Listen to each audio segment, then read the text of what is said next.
Upload ചെയ്ത video കണ്ടെത്തി രാഹുൽ ഈശ്വറിനെ ഇന്ന് കോടതിയിൽ ഹാജരാക്കും. രാഹുൽ മാങ്കൂട്ടത്തിനായി തിരച്ചിൽ ഊർജിതം. തനിക്കെതിരായ നീക്കം രാഷ്ട്രീയ പ്രേരിതമെന്ന് സന്ദീപ് വാര്യർ. അതിജീവിതയുടെ പേരാദ്യം വെളിപ്പെടുത്തിയത് ഡിവൈഎഫ്ഐ നേതാവ്. അഭിഭാഷകനായ മകൻ അച്ഛനെ വെട്ടിക്കൊന്നു.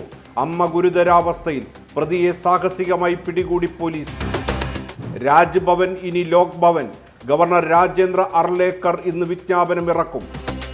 നാവിക സേനയുടെ ശക്തിപ്രകടനം കാണാൻ രാഷ്ട്രപതി എത്തുന്നു. ബുധനാഴ്ച തിരുവനന്തപുരം ശംഖുമുഖത്താണ് ശക്തിപ്രകടനം. പാർലമെന്റിന്റെ ശൈത്യകാല സമ്മേളനത്തിന് ഇന്ന് തുടക്കം. സഭ പ്രക്ഷുബ്ധമായേക്കും. ദക്ഷിണാഫ്രിക്കയ്ക്കെതിരായ ആദ്യ ഏകദിനം പിടിച്ച് ഇന്ത്യ. 17 റൺസ് ജയം. കോഹ്ലിക്ക് സെഞ്ചുറി. കുൽദീപിന് 4 വിക്കറ്റ്. ഇസ്രായേൽ ഫലസ്തീൻ ദ്വിരാഷ്ട്ര പരിഹാരം വേണമെന്ന് ആവർത്തിച്ച് മാർപ്പാപ്പ.